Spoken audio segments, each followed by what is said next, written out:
They are kind of very powerful horses, right? We are trying to put it all in the harness. If a harness is too loose, then your horse will run astray. So go like in any directions, you'll make a lot of damage. If you make the harness too strict, you're losing the value of the horse.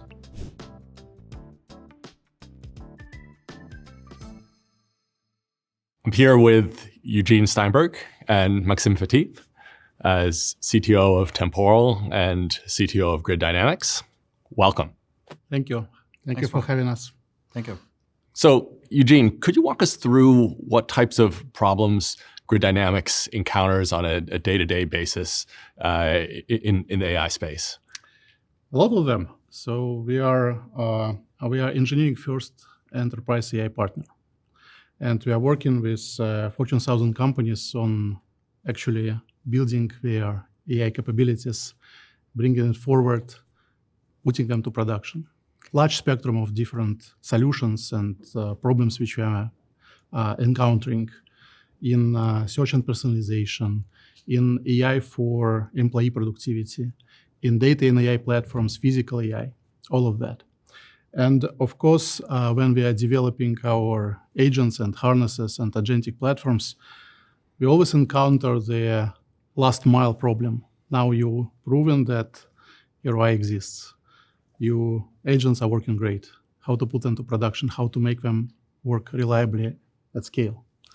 And this is the kind of problems we encounter very, very often. So, Max, how does that speak to the problems that Temporal focuses on? These are exactly the problem. Like, we are not in the game of creating harnesses or frameworks. We treat them as application layer.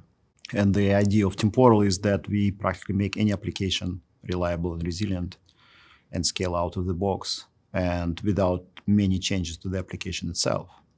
So you can actually prototype and POC your agentic application without Temporal.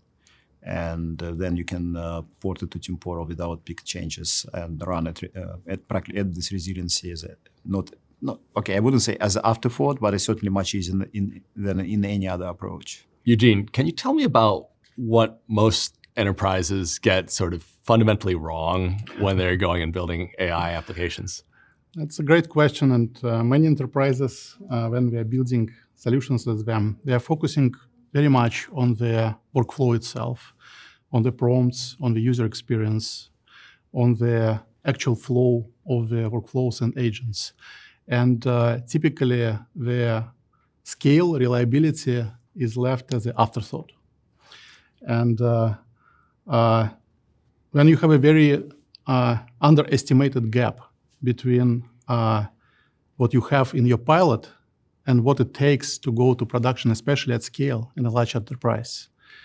And everybody underestimates that and underestimates this last mile of reliability, observability, and guardrails, which is necessary to actually work confidently with agentic systems at production.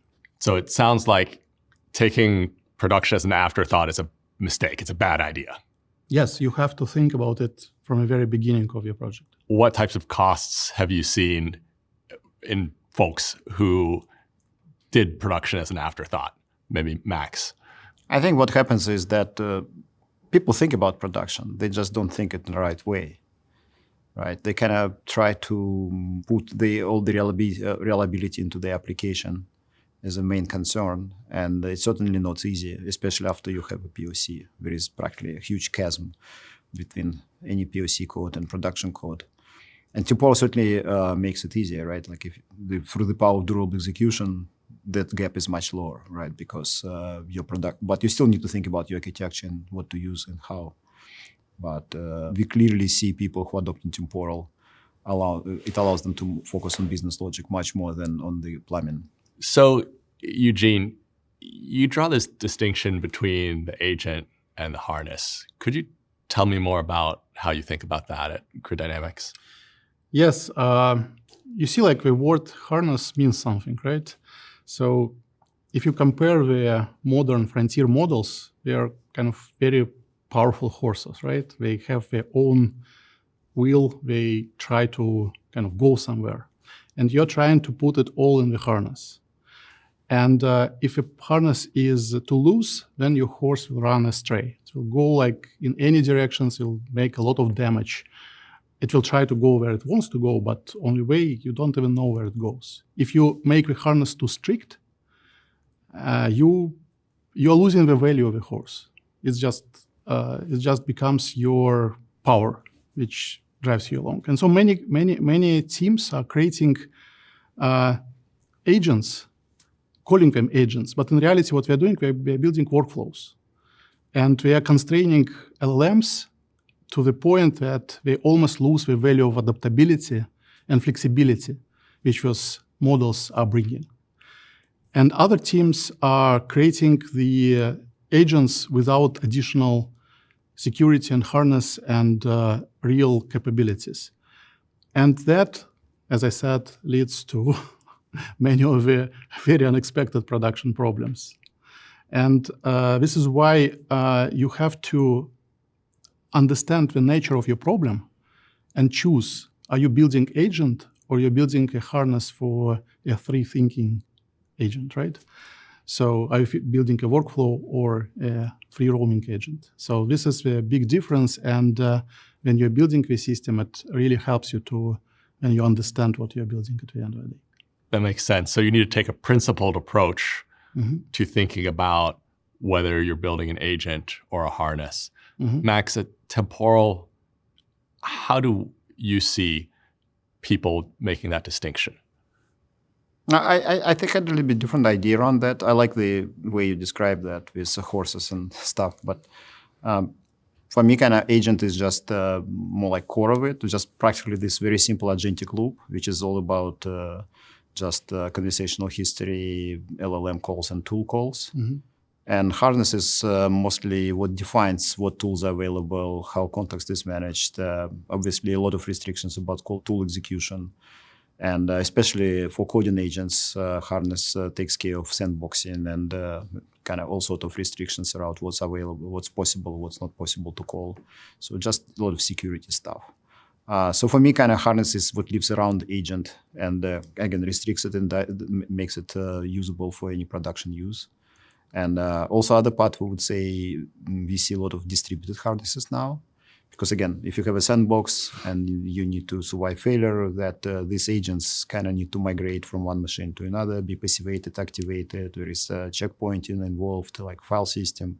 So all of that together you can think as a distributed harness from my point of view. And yes, what you call workflows, like more or less fixed steps, sometimes using LLMs, there are still majority of agentic, let's say AI applications out there. And this makes sense because a lot of processes are pretty fixed. Okay, analyzing documents, okay, you need to call LLM to extract some data. You don't need like super dynamic agent to do that. So I think we will see a lot of what people call like traditional software, right? And not dynamic one. But we certainly will see more agentic software, and harnesses a big part of that because they are exactly what defines rules around tools and invocations and so on. Great. So it sounds like there's a continuum of different points in the design space, and people need to be thoughtful about which one maps to their problem. Yeah. And not try to box to one or another, because everybody, like sometimes the people are building solution and they say, okay, we're building only agents using workflows and execution graphs, or we are always building harness. So you have to choose based on your use case. Is the agentic approach or harness approach is kind of more applicable to specific things. And nobody prevents harnesses to use agents as a workflows, right? Yeah. And I'm curious, the terminology around this seems to change every few months. At the same time, it seems like some of these principles are going to probably be with us for a long time.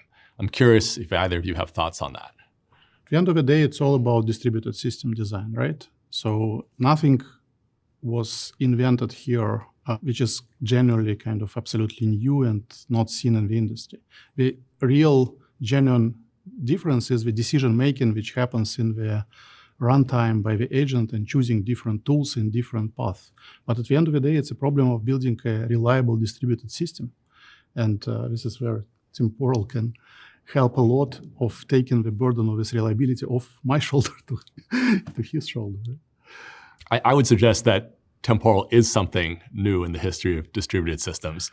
Max, would you agree? Yes, I do think that is.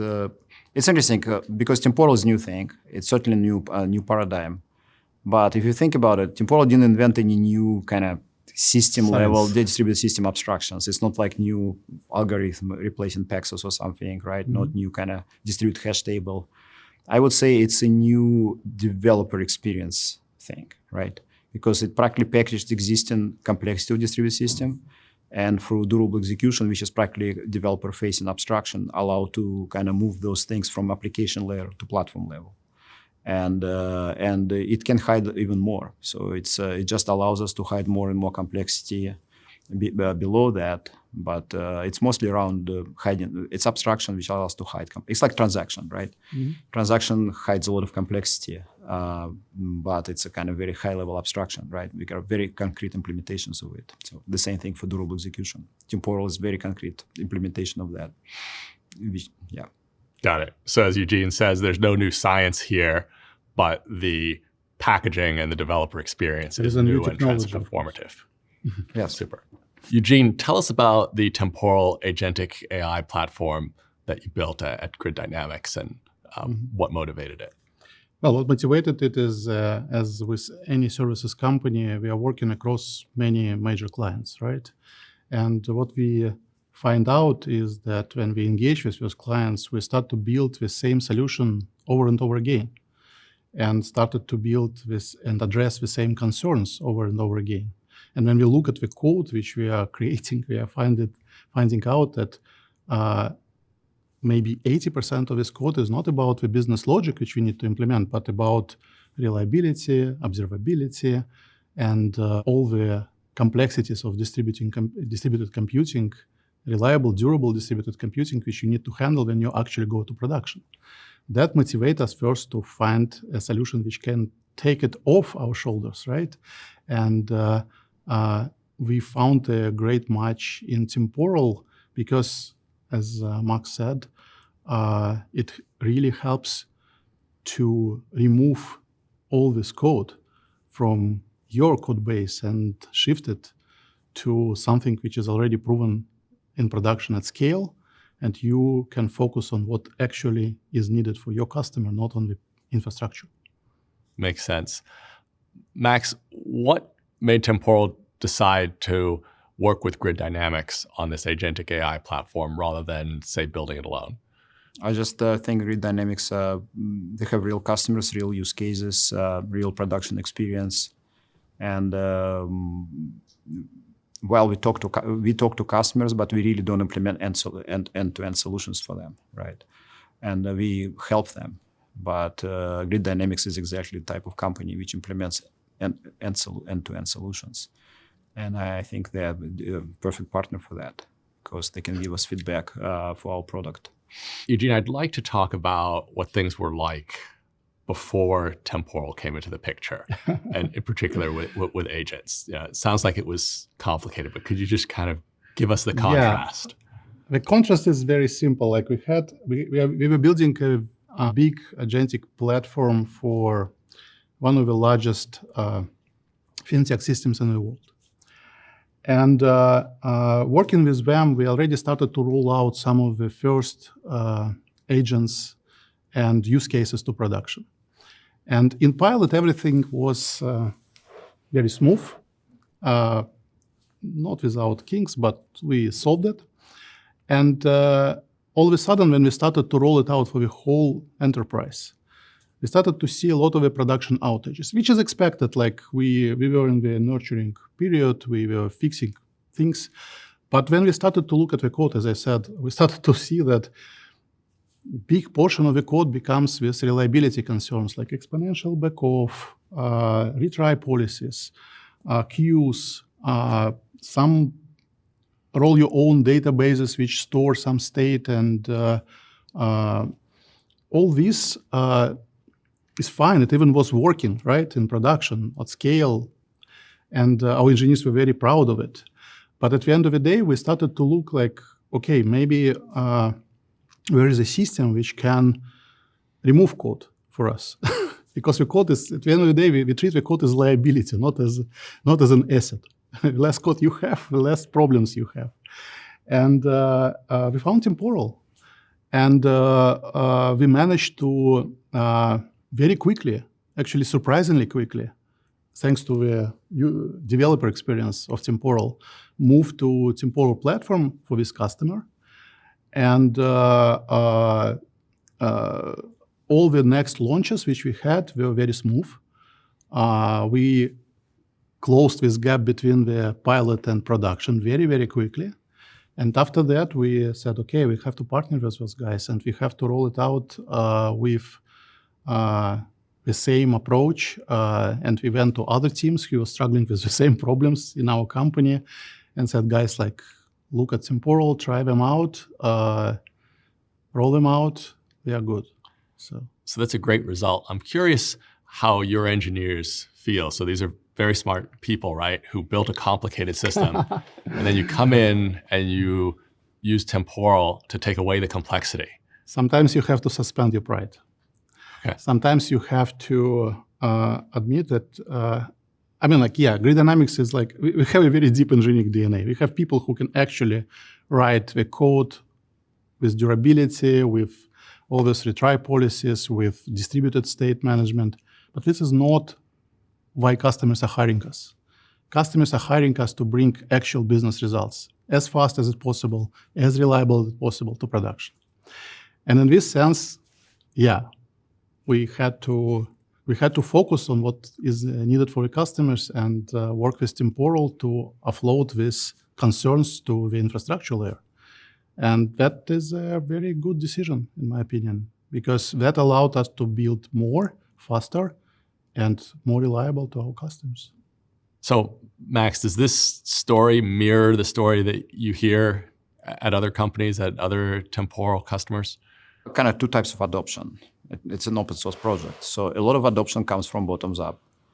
And in a lot of organizations, there is just one person, like one pioneer, who will find the technology and put it in maybe first POC, convince others.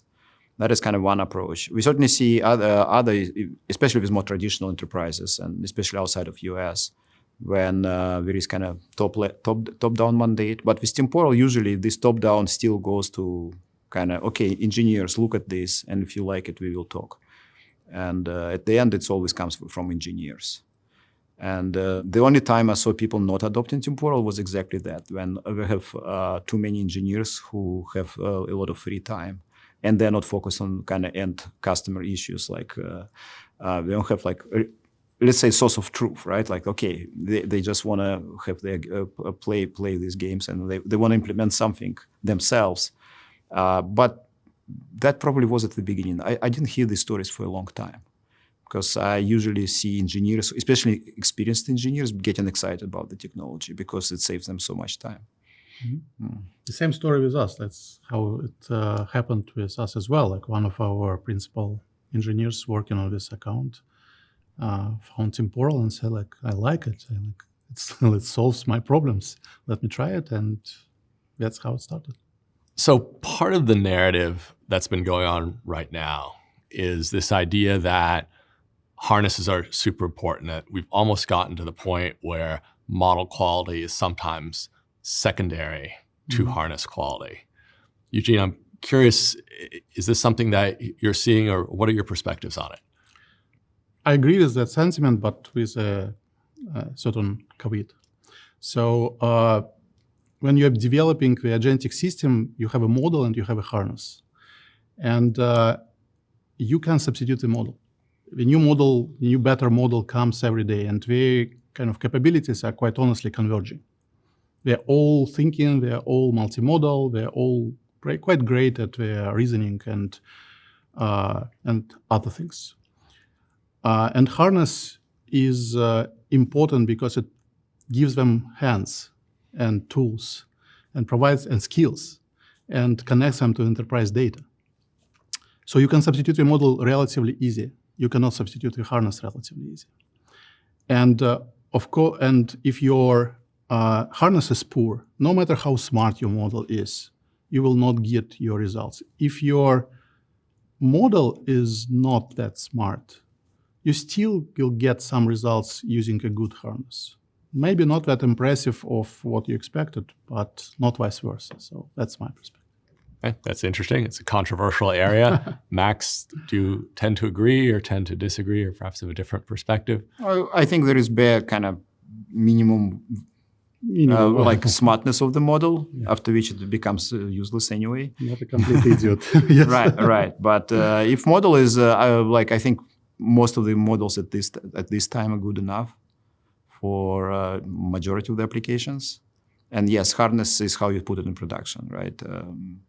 So I think you need both. I don't think it's just a kind of silly question about like which one is necessary, right? Right. Yeah. Makes sense. Take the best one or like the most appropriate one for both cases. But you cannot have harness without model doesn't do anything, and model without harness is a toy. Right. So there aren't that many people or companies that can iterate on the model, but everyone can contribute to the harness and to the tools and so forth. So I'm curious, Max, any insights or any views on what makes a great harness? Oh, that is certainly a hard question. I think harness should be use case specific, right? I don't think there is this generic harness, right? So if you look like something like code or Codex, and by the way, Codex is open source, so you can actually go through the source code.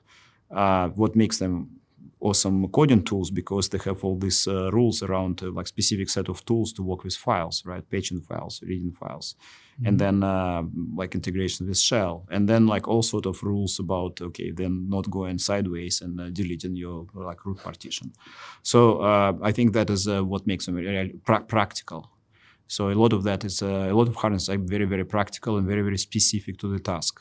So for me, it's more, and at the same time, it's like, okay, if you're doing something like there is a new GitHub issue, so some agent will work on that and produce a PR. Is part of your code which polls GitHub or listens for GitHub hook and, for example, listens for PR comment. Is it harness or not? Like there are fixed workflows there practically, right? So if you think that harness, then it makes even more use case specific, right? Now we have coding agent, which is integrated with GitHub. So I think harnesses should be use case specific to be useful. Like this generic harness is very kind of abstract thing at this point. The most generic one would be like just chat interface, not very useful.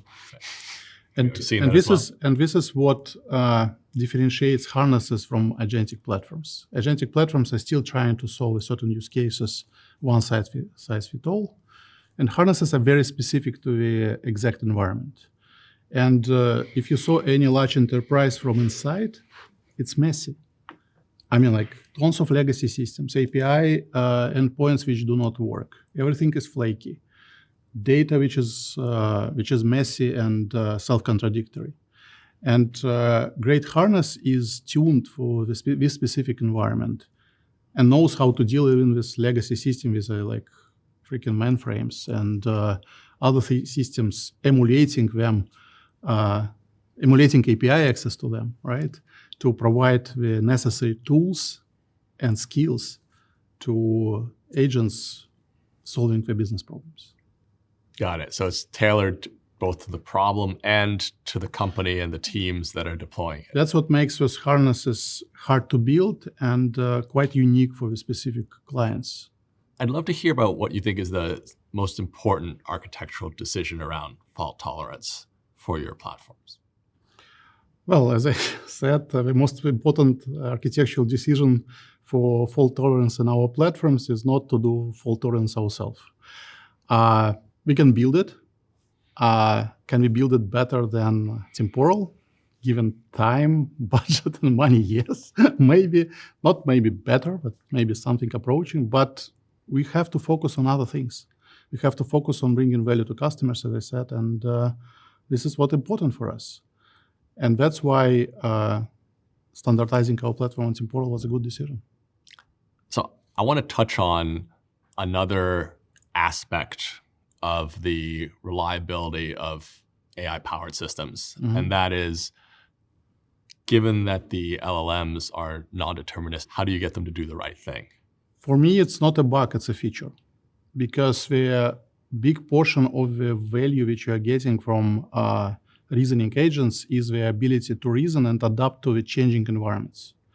And in a messy environment of enterprise, something is not working. Sometimes the data is not the right format. Sometimes agent has to invoke code act and start writing the code to convert a messy email to something which can be ingested. And this flexibility and adaptability is what makes it super powerful. Of course, within a certain boundaries which are dictated by your harness. This is the power. Right. Max, on that point, how do you think about reliability in the context of non-determinism and temporal's durability? I think from this point of view, temporal just allows you to provide better visibility in what's going on, because yes, you cannot trust LLM always do the right thing. Absolutely. It's certainly, it's nice that it's dynamic. It's nice that it can take different paths, adapting to the environment. But we know sometimes it's dumb, and sometimes it goes sideways. And that's why you need to have good harness with guardrails. And then also you need to have perfect visibility into what's going on. And temporal, as it records every API call, every tool call, every LLM invocation, gives you perfect observability. And I think for those, you probably just visibility you get into your model behavior and your harness behavior. Other thing is harness behavior. It's not just LLM, right? It's about every tool call, every invocation, and ability to replay these things and recover them in production is important. And have semantic tracing and lineage and who made those decisions and why. So also important. Got it. So having a durable foundation can actually help you sort of corral this non-determinism in the LLMs. Yes. All right. So we've covered the value of temporal. I'm just curious, as we close here, for both of you, is there any other advice that you would give to an enterprise that is starting on their agentic AI journey beyond use temporal? My advice is always do not underestimate the gap between the great pilot and great production deployment. And do not get discouraged if something is not working in production in a day one. Give a team a chance to correct the course, implement the right tools. And a team which saw the real production workloads, supported it, didn't sleep at night, is much more valuable than somebody who didn't. So that's my advice. I think make it a system, right? So it's nice to have a POC, but as any system, it should evolve. So it means that you need to think about what happens when model change, right? What happens when my prompts don't work anymore? How do I evaluate the quality of my responses? How do I evaluate my system against its tasks? Right? In some cases, it's easy because there are very clear yes/no answers. Sometimes it's almost impossible. So I think the whole evaluation framework is exactly that. So temporal allows you to, temporal doesn't solve a lot of these problems for you. It allows you to move fast and move fast in exactly the area when you need to innovate and where you need to keep up. So it's kind of accelerator for you. Without it, you would spend time on undifferentiated heavy lifting, which is in AI space, not on reliability of code execution, not how to make your model smarter or better, create a better harness for it. Yep. And go into production is step one, but staying in production after the models change, after the harness change is something different. So sometimes you learn it the hard way. All right. Go to production and stay in production. Yes. It's grid dynamics with temporal. Yes. Thank you. Okay. Thank you, gentlemen. Thank you.